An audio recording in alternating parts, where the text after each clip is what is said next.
นายกรัฐมนตรีแสดงความกังวลประชาชนใน 39 จังหวัดนะคะที่ได้รับผลกระทบจากพายุฤดูร้อนกำชับให้ทุกฝ่ายเร่งช่วยประชาชนที่ประสบภัยในขณะนี้ค่ะขณะที่พายุนั้นยังคงเกิดขึ้นพร้อมกันหลายพื้นที่เมื่อวานนี้นะคะก็ทำให้บ้านเรือนและทรัพย์สินเสียหายจำนวนมากค่ะนี่เป็นภาพเหตุการณ์ที่ผู้สื่อข่าวบันทึกได้เมื่อวานนี้นะคะหลังจากที่หลังคาร้านค้าริมถนนสายหนองมะค่ามงบ้านพุกร่างอำเภอด่านช้างจังหวัดสุพรรณบุรีไม่สามารถทานแรงลมที่กระหน่ำอย่างรุนแรงได้นะคะทำให้เจ้าของร้านและลูกค้าต้องรีบนำรถไปหลบยังที่ปลอดภัยเช่นเดียวกับอำเภอหนองย่าไซและอำเภอสามชุกที่มีฝนตกหนักขณะนี้อยู่ระหว่างสำรวจความเสียหายส่วนที่ตำบลบ้านปราโมทย์อำเภอบางคนทีจังหวัดสมุทรสงครามพายุที่เกิดขึ้นอย่างรุนแรงทำให้บ้านเรือนกว่า 80 หลังคาเรือนส่วนผลไม้และทรัพย์สินเสียหายจำนวนมากนอกจากนี้นะคะก็ยังทำให้เกิดไฟดับในหลายหมู่บ้านจนถึงขณะนี้ยังใช้การไม่ได้ชาวบ้านก็บอกว่าเป็นเหตุพายุที่รุนแรงที่สุดในรอบ 60 ปีโดยล่าสุดทางผู้ว่าราชการจังหวัดได้สั่งให้เร่งช่วยเหลือประชาชนแล้ว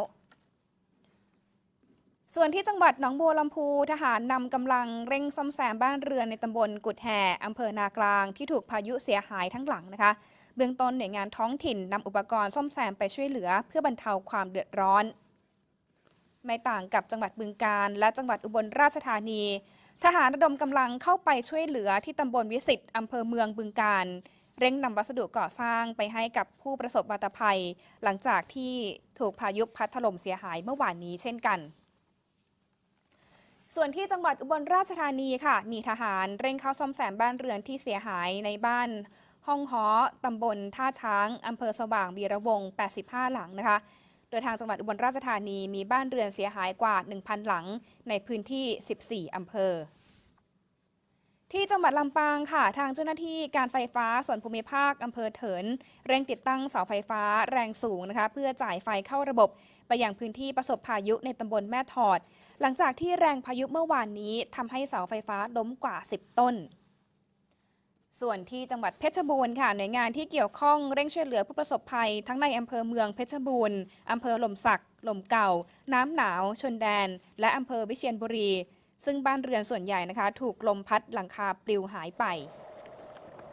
ขณะที่จังหวัดสุโขทัยค่ะประกาศเตือนประชาชนห้ามอยู่ใต้ต้นไม้และป้ายโฆษณาขนาดใหญ่ขณะเกิดพายุรวมทั้งดูแลโครงสร้างบ้านเรือนให้แข็งแรงหลังจากที่มีชาวบ้านนะคะถูกต้นไม้ล้มทับเสียชีวิต1 คนเมื่อวานนี้